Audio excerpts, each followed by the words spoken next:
கரூர்ல நடந்துள்ள துயரம் குறித்து சமூக வலைதளங்கள்ல அவதூறுகளையும் வதந்திகளையும் பரப்ப வேணாம்னு முதல்வர் ஸ்டாலின் வேண்டுகோள் விடுத்திருக்காரு. கரூர்ல தமிழக வெற்றிக் கழகத்துடைய தலைவர் விஜய் பங்கேற்ற பிரச்சார கூட்டத்துல ஏற்பட்ட கூட்ட நெரிசல்ல சிக்கி 41 பேர் உயிரிழந்தாங்க.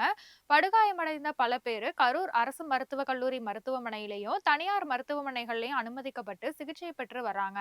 கரூர் சம்பவம் தொடர்பாக அரசியல் கட்சி தலைவர்கள் உட்பட பல்வேறு தரப்பினரும் தங்களது கருத்துக்களை கூறி வரும் நிலையில அவதூறுகளையும் வதந்திகளையும் பரப்ப வேணாம்னு முதல்வர் ஸ்டாலின் வேண்டுகோள் விடுத்திருக்காரு. இது தொடர்பா அவர் வெளியிட்டுள்ள வீடியோ பதிவுல கரூர்ல நடந்திருப்பது பெரும் துயரம் அப்படின்னும் கனத்த இதயத்தோட பெருந்துயரத்தோடையும் தான் இன்னும் இருக்கன்னு குறிப்பிட்டிருக்காரு. தகவல் கிடைச்சதுமே மாவட்ட நிர்வாகத்தை முடக்கிவிட்ட பிறகு எல்லா உத்தரவையும் பிறப்பித்த பிறகும் தன்னால சும்மா இருக்க முடியலன்னு அவர் சொல்லியிருக்காரு.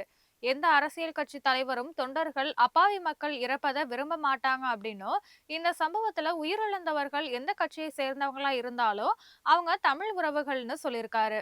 சோகமும் துயரமும் சூழ்ந்திருக்கும் இந்த சூழல்ல சமூக வலைதளங்கள்ல பொறுப்பற்ற விஷத்தன்மையான அவதூறுகளையும் வதந்திகளையும் பரப்ப வேணாம்னு முதல்வர் ஸ்டாலின் கேட்டுக்கொண்டு இருக்காரு.